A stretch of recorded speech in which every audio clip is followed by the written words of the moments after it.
네, 트럼프 대통령이 이스라엘과 이란의 휴전 합의 사실을 발표했습니다. 휴전 배경에는 무엇보다도 트럼프 대통령의 간권이 작용했다는 분석이 나오는데요. 자세한 내용 반길주 국립외교원 조교수와 함께 자세히 살펴보겠습니다. 어서 오십시오. 안녕하십니까? 안녕하세요. 예. 트럼프 대통령은 이스라엘과 이란 휴전 합의했다. 24시간 후에는 종전이다. 이렇게 말했는데 이스라엘은 이란이 그 발표 이후에 이란이 우리에게 미사일 쐈다. 우리가 2발 쐈는데 요격했다. 그렇게 발표했고 이란은 이스라엘의 그런 발표는 잘못된 것이다. 이렇게 말했어요. 그럼 지금 상황은 어떤 상황인가요? 그러니까 12일 동안 극한의 어떤 대결을 하다가 갑자기 봉합되는 모양새다 보니까 예. 그 시점을 정하는 데 있어서 그 잔여 충돌이라고 해야 되나 그런 거는 없지 않아 있을 수밖에 없죠. 예. 그리고 이제 사실 트럼프 대통령이 SNS를 통해서 휴전 합의에 대해서 얘기하는 것 자체를 어느 정도까지 이 지금 상황을 잘 봉합하거나 혹은 잘 만들었는지 평화를 만들었는지에 대해서는 의구심의 시각도 있어요. 왜냐하면 예. 러시아 우크라이나 전쟁에서도 이런 게 네네. 많았거든요. 예. 똑같이 반복이 되다 보니까 그런 게 있고 그래서 사실은 트럼프 대통령 입장에서도 신인도 차원에서 미리 이제 선제적으로 메시지를 통해서 위반하지 마라라고 예. 단속을 한 것 같아요. 근데 이제 자세히 살펴보면 예. 근본적으로 해결된 게 있느냐를 놓고 보면 네. 이게 얼마나 좀 불안정한 모습일지를 이제 예단해 볼 수가 있는데 이란 입장에서는 과연 핵 프로그램을 이제 포기할 의지가 있는지 여부가 아직 잘 모르고요. 예. 400kg 농축 우라늄 소재가 사실은 묘연한 상태이고 예. 그 불씨가 남아 있다는 겁니다. 그리고 이스라엘의 입장에서는 어쨌거나 이란이 그 친 이스라엘 쪽으로 되는 식으로 해서 정권 교체까지 생각한 게 사실인데 예. 그 목표는 사실 딱 차단된 거거든요. 그러니까 이견은 남아 있기 때문에 네. 지금의 어떤 불씨가 여러 개 불씨가 지금 남아 있는 상태라고 보는 게 맞을 것 같아요. 예. 네. 그러니까 앞서 이제 휴전 발표 방식도 이제 눈에 띄는 건데 당사국 발표나 합의문도 없이 트럼프 대통령의 SNS 한 줄로 이제 발표를 했잖아요. 그럼 말씀 주신 것처럼 좀 의구심을 없애려면 좀 휴전 발표에 좀 다른 방식이 좀 필요할까요? 그렇죠. 사실 지금의 협상은 정상이 링에 직접 올라가서 진두지휘를 함으로써 탑다운식으로 휴전 협상을 이끌어낸 거예요. 그 과정에서 정상이 진두지휘를 하니까 협업이라는 게 좀 가동된 게 있죠. 예를 들면 미국은 직접적으로 뭐 힘을 통한 평화를 이제 현장에서 구현한 첫 번째 사례이기도 한데 트럼프 2기 정부 들어서 예. 그것을 하는 데 있어서 이스라엘이 판을 좀 깔아준 게 있죠. 먼저 타격을 하고 그다음에 방공망을 뭐 좀 무력화시키고 그다음에 미국이 타격을 하니까 후속 타격을 또 이스라엘에서 협업이 좀 있는 것이고 예. 그 협업에는 중동 국가인 카타르까지 동원된 거거든요. 이 협업을 살려낸 것 자체는 그야말로 탑다운에 의해서 가능한 거다. 근데 버텀업에 의해서 할 수 있는 세부적으로 위반을 했을 때 그 후속 조치, 그다음에 어떤 처벌이 있을지 이게 이제 구속력을 담보하는 건데 그게 좀 취약하니까 불완전한 상태라고 볼 수 있죠. 네, 지금 트럼프 대통령이 진정한 승자는 세계와 중동이라고 했습니다. 근데 결국에 이제 이번 전쟁의 좀 최대 수혜자는 트럼프 자신이지 않을까라는 생각도 드는데요. 어떻게 사실 보세요? 지금 현재까지만 놓고 보면 최대 수혜는 미국이고 그리고 그중에서도 트럼프 대통령일 가능성이 높다고 봐야죠. 왜냐하면 본인이 링에서 진두지휘를 했기 때문에. 그래서 2022년 트럼프 일기 때 아브라함 협정을 이제 외교적인 성과로 최대 치적으로 내세우고 있는데 이번에 들어서는 인도 파키스탄 분쟁을 이제 중재한 거를 또 치적을 세워요. 그래서 이번까지 하면 예. 세 개의 트로피를 거머쥐게 된다. 예. 그런 측면이 좀 있고 그리고 이러한 세 번째 트로피를 가져가려고 하는 과정에서 타이밍을 굉장히 잘 계산한 것 같아요. 타이밍이라고 뭐냐면 나토 정상회의가 이제 있는데 네. 나토 정상회의에서 가장 지금 중요한 것은 러시아 우크라이나 전쟁을 어떻게 종식할 것이냐거든요. 근데 트럼프 대통령이 해보니까 미국이 나서도 마땅한 타결책이 없는 거예요. 예. 그래서 거기서는 외교적 성과를 거두기가 힘드니까 관심을 전환을 해서 네. 외교적 성과를 거두기 쉬운 이 중동 사태 쪽으로 전환한 후에 힘을 통한 평화, 즉 벙커버스터 정치학을 동원해서 이 문제를 해결하니까 그 성과를 더 이렇게 뭐라고 해야 되나 이제 배가시키는 측면 그런 걸 예. 노렸다 그렇게 볼 수 있겠습니다. 네.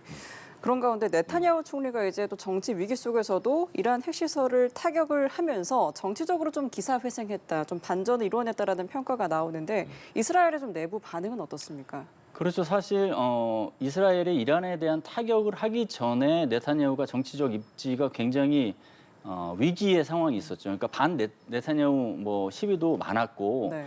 그리고 내부 그 권력을 유지할 수 있느냐의 문제, 그 강경 우파 내에서도 이제 이견의 목소리가 있었고 그랬는데 이번에 이란에 대해서 타격을 하니까 이란 타격을 지지한다라는 여론이 75%까지 올라왔어요. 그거는 국제 정치에서 보통 일부 뭐 그 권력자들이 사용하는 관심 전환 전쟁, 즉 내부의 정치적인 위기가 있을 때 외부의 위협을 부각시켜서 내부 결속을 다지는 예. 그걸 그대로 사용을 했고 이번에 거기에 맞는 기대 효과와 이익을 달성한 측면이 분명히 있는 것이죠. 예. 네.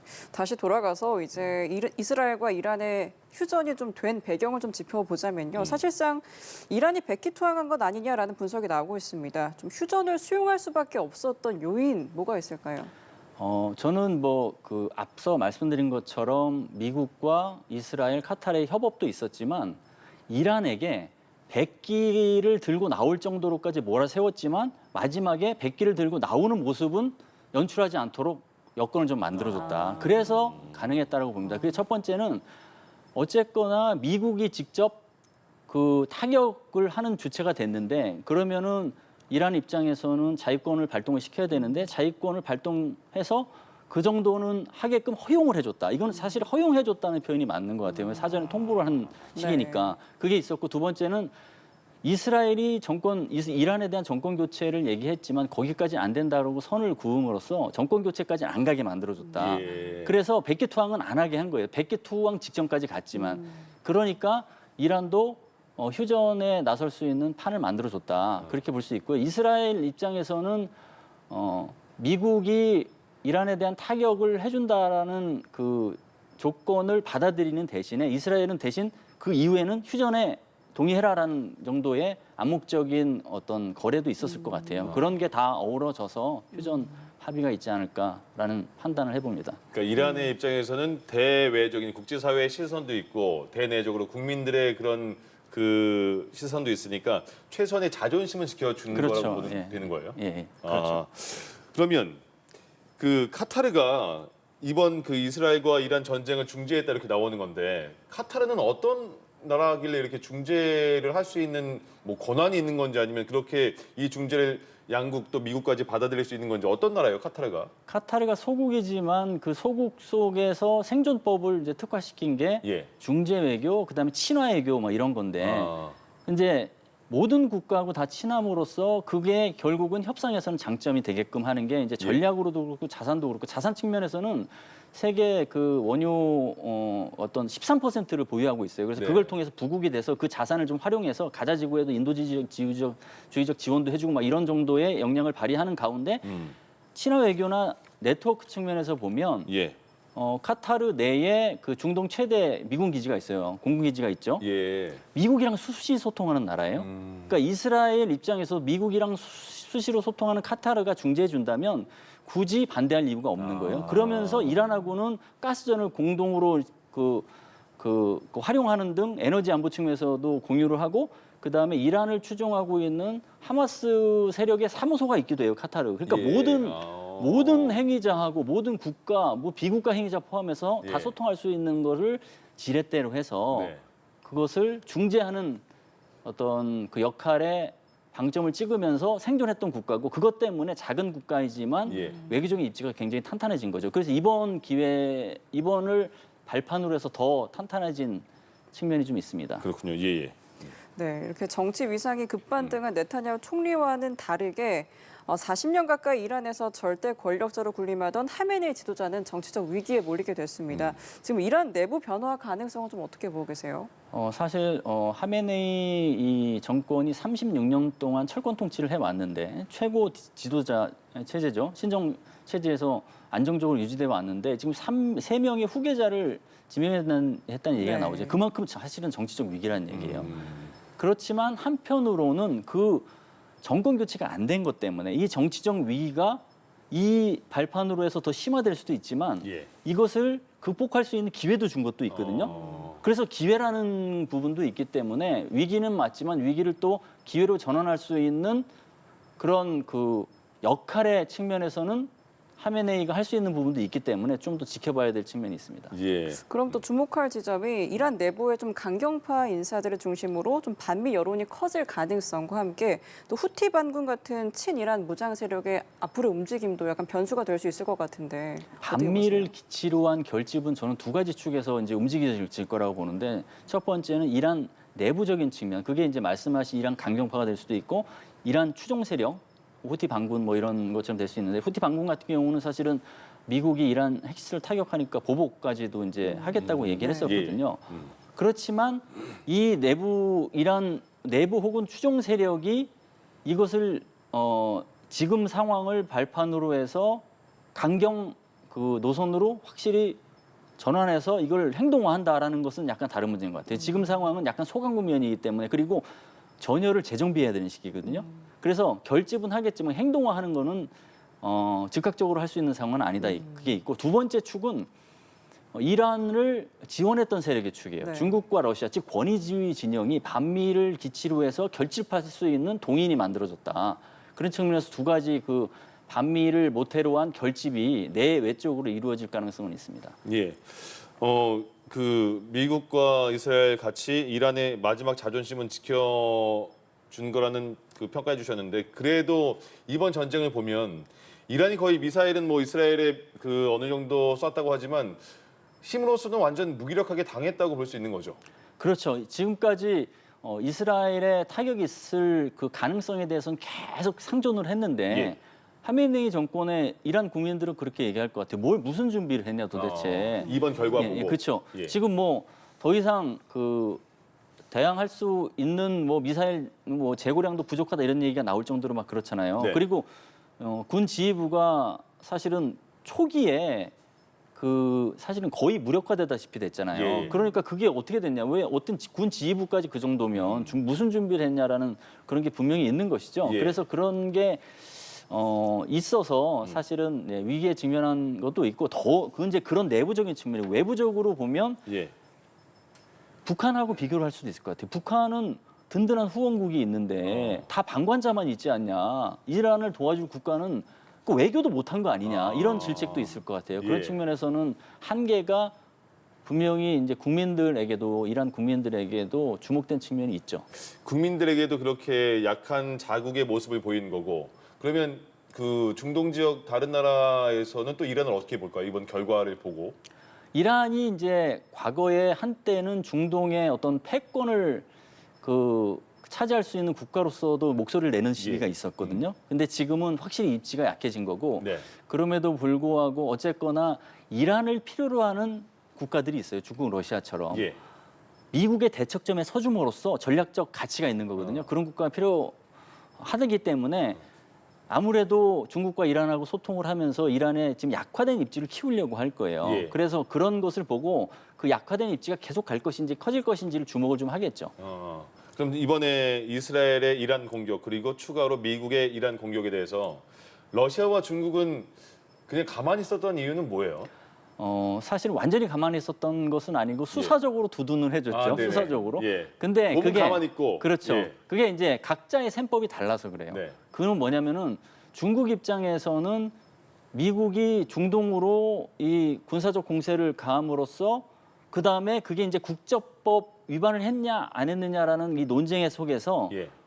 이거는 강대국 그 정치, 즉 강대국 경쟁에서 주도권을 장악하려는 중국이 이것을 역으로 잘 이용하면 유리한 고지를 점할 수 있겠다라고 하면서 중국은 미국과 달리 국제법을 잘 지킨다 뭐 이런 식으로 해서 그 판을 전략적으로 이용하는 게 있었고요. 예. 그 정도 수준에서 이란을 두둔해 준 거고요, 사실. 그리고 러시아 입장에서는 러시아 우크라이나 전쟁이 사실 불법 전쟁이고 침략 전쟁이라고 하는 국제법 위반인데 그 사실을 미국의 국제법 위반을 얘기하면서 호도할 수 있잖아요. 예. 그렇게 각자의 셈법이 있었다. 그럼에도 불구하고 이란이 전략적으로 필요하니 네. 수사적 두둔은 해줬다. 그렇게 평가해 볼 수 있을 것 딱 그 같습니다. 선까지만 해준 거군요. 그렇죠. 예. 예. 네, 앞서 좀 서두에 말씀해 주셨는데 미군이 공습 전에 이란 핵시설 세 곳이 이미 비워졌을 가능성이 제기가 되고 있는데 고농축 우라늄 행방에 대한 관심도 쏠리고 있습니다. 우선 이 부분 좀 어떻게 추측하고 계세요? 저는 뭐 이번에 핵시설을 타격하기 전에 16대 차량이 주변에 있었다 이런 얘기도 하는데 그때도 어느 정도 옮겼겠지만 사실 미 군에서는 수개월 전부터 이 작전을 준비한 것으로 보여져요. 예. 단지 이 상황이 불거지니까 트럼프 대통령이 보고한 시점이 최근이고 그다음에 이것을 최종 허용한 게 아주 뭐 최근 일이지만 이 작전의 필요성 이걸 만약에 하게 되면 얼마나 성공할 수 있는지를 수개월 동안 따져봤다. 그러면 보통 공격하는 입장하고 방어해야 되는 입장이 있으면 방어하는 입장은 더 준비를 많이 하거든요. 공격하는 입장에서 수개월 준비했다고 하면 핵 프로그램을 생존시키기 위해서 수개월 동안 준비했을 것 같아요. 그러면 어떻게든 핵 프로그램의 구성 요소 중에서 살아남게끔 하는 거를 미리 이전시키고 최종 마지막에 뭐 농축우라늄을 이전시키고 이런 조치가 있을지 그 전에 많은 것들을 이전했을 것 같아요. 그렇게 따지면 핵 프로그램을 완전히 회복 불능한 상태로 만들었다라고 보기에는 좀 합리성이 좀 떨어지죠, 사실. 그런 부분을 주목해야 된다고 봐야 될 것 같아요. 예. 그러면 좀 이번 공습으로 이란이 조금 더 핵 프로그램 시설에 집착할 가능성 어떻게 보세요? 일단 물리적 인프라는 상당 부분 손상을 받았겠지만 예. 의지적 부분까지도 말살했겠느냐라는 부분은 의구심이 좀 있어요. 네. 그러니까 그 의지적 인프라고 하는 건 물리적인 역량이 필요한 것이고 비물리적인 역량도 중요한데 비물리적 역량에는 핵무기를 만드는 핵 연료를 만드는 노하우, 기술, 인적 자원 그런 것들에게는 사실은 크게 그 손상을 입히지 않은 거거든요. 네. 그러면 의지만 있으면 살려낼 수 있다. 그리고 그 살려내는데 불씨가 400kg 이제 농축 우라늄을 잘 보관하고 있다면 그 불씨가 더 의지가 더 그 무의지가 더 불탈 수 있다. 예. 그런 부분을 이제 주목해야겠죠. 그 계속 보면서 우리는 그 아직 불씨가 남아 있어 이렇게 할 텐데 근데 그렇다면 그래도 농축 우라늄을 지금 다른 곳으로 빼돌렸다고 하더라도 다시 핵 시설을 운영하는 데는 그 기반 시설이 많이 파괴됐으니까 그 지연은 시키는 역할은 충분히 됐겠네요. 그렇죠. 최소한 몇 년은 지연됐다고 보고요. 예. 지연되는 과정에서 핵무기를 이제 어차피 이제 이란은 계속 그렇게 얘기했거든요. 핵무기 안 만들 것이라는 예. 폐쇄시대 전략을 썼어요. 그 전략을 쓰면서 네. 시간을 끌고 핵 프로그램을 다시 살려내고 대신 이란이 지금까지 해왔던 방법하고 다른 방법으로 핵무기를 완성하는 선택지는 뭐가 있을까 고민할 것 같아요. 예. 그러면서 북한 사례를 아마 따져볼 지점도 좀 있을 것 같아요. NPT 탈퇴해서 예. 그다음에 이제 결국은 그 NPT를 역이용한 거지. 그래서 핵무장이 된 방안, 그다음에 북한하고 협력하는 방안 이런 거를 어떤 여러 그 핵 프로그램 복원하는 과정에서 다른 어떤 구상을 하는 차원에서 생각할 그런 개연성도 좀 있다고 봅니다. 그럼 지금 트럼프 정부고 이란이 이번 이렇게까지 몰리는 상황이 된 상황에서 그럼 이란은 다시 트럼프 정부와 트럼프 대통령의 생각도 모르겠는데 다시 핵 협상을 할 가능성은 어떻게 보세요? 핵 협상을 지금 만약에 한다고 하면 예. 미국이나 이스라엘도 마찬가지고 이란의 핵 프로그램을 상당 부분 파괴시켰다라고 얘기를 하고 있어요. 그런 상태에서 핵 협상을 한다고 하면은 사실은 파괴 안 된 게 많은 거 아니야라고 해서 작전 성공을 의구심 가질 거 아니에요. 예, 예. 그리고 이란 입장에서는 400kg의 농축 우라늄을 어디 숨겨놨는데 핵 협상에 나선다 그러면 그것을 숨겨놓은 곳을 밝혀야 되는 것처럼 되잖아요. 당분간은 핵 협상을 할 동인이 만들어지지 않는다. 예. 그렇게 보고요. 장기적으로 이제 진행되면서 400kg의 어떤 소재가 확인됐다 이런 식의 징후가 나오게 되면 필요성이 이제 생기잖아요. 그러면 예. 좀 더 당장은 총성을 멈추는 거 그거를 잘 안정적으로 관리하되 그 상황이 되면 핵 협상의 여지가 이제 다시 올라가겠죠. 북한은요 이번 뭐 사태를 다 봤을 텐데 어떻게 느꼈을까요? 그래 핵을 계속 갖고 있는 게 역시 핵은 중요해 이렇게 느꼈을까요? 아니면 어떻게 생각할까요? 저는 세 가지 셈법을 가동시킬 것 같은데요. 예. 첫 번째는 핵 미사일 고도화 측면. 네. 이란이 핵 공격을 받은 것은 핵무기로 반격할 수 있는 능력을 아직 갖추지 못했기 때문이구나. 예. 그리고 그러기 위해서 핵무기를 최대치로 많이 만드는 지금의 최대 억제 전략이 맞구나라는 판단했을 것 같고요. 더군다나 핵무기로 공습을 받아도 반드시 어떤 핵무기는 남아 있어서 미국에게 반격을 할 수 있는 그러한 역량도 필요하구나라는 판단을 해서 제2격 능력을 지금 갖추고 있는데 전략 핵잠까지 필요해서 그걸 더 고도화하려고 할 것 같아요. 그게 있고 두 번째는 후원국. 네. 후원국하고의 전략 거래가 중요하겠구나. 어. 이란처럼 저렇게 주변 국가들이 방관자가 되지 않도록 러시아의 전략 협력을 하기를 잘했어 판단하고 중국하고도 이러한 협력을 좀 고강도로 해야겠다라는 후원자하고의 외교적인 그다음에 전략적인 거래를 더 강화시켜야 된다는 그게 있을 것 같고요. 예. 세 번째는 협상에 대해서도 좀 방점을 찍을 것 같아요. 네. 트럼프가 원하는 건 결국 협상이구나. 벙커버스트를 써서 결국은 협상으로 나오게 하는구나. 그러면은 트럼프하고 협상에 대비하는 것은 피할 게 아니고 직면해야 될 과제라고 생각해야겠구나라고 생각해서 협상에 이제 임하게 되는 어떤 여러 가지 시나리오를 그리면서 협상에 가게 되면 최대 이익을 어떻게 가져갈 수 있을지 예. 그 셈법을 구상할 것 같습니다. 그러면 그 트럼프가 최근에 북한 그 미국 주재 북한 대사관인가요? 친서를 줬는데 거부했다고 했잖아요. 그러면 이번에는 이 사태를 보고 김정은 위원장도 북한이 그 트럼프 대통령이 북미 한번 만납시다 하면 조금 더 그 적극적일 가능성이 있겠네요. 친서 때 일단은 노라고 했는데 예. 그걸로 통해서 이제 김정은 입장에서는 레버리지가 좀 높아졌다고 생각할 거예요. 네네. 지금은 트럼프가 레버리지가 높아진 그러니까요. 겁니다. 레버리지가 합일치 되면서 네. 이번이 친서 외교가 되면 그 전보다는 약간 성사 가능성이 높아졌다고 저는 판단합니다. 그렇군요. 알겠습니다. 네, 알겠습니다. 이란과 이스라엘이 휴전했습니다. 관련 내용 반길주 국립외교원 조 교수와 함께 자세한 내용 살펴봤습니다. 오늘 말씀 고맙습니다. 고맙습니다. 네, 감사합니다.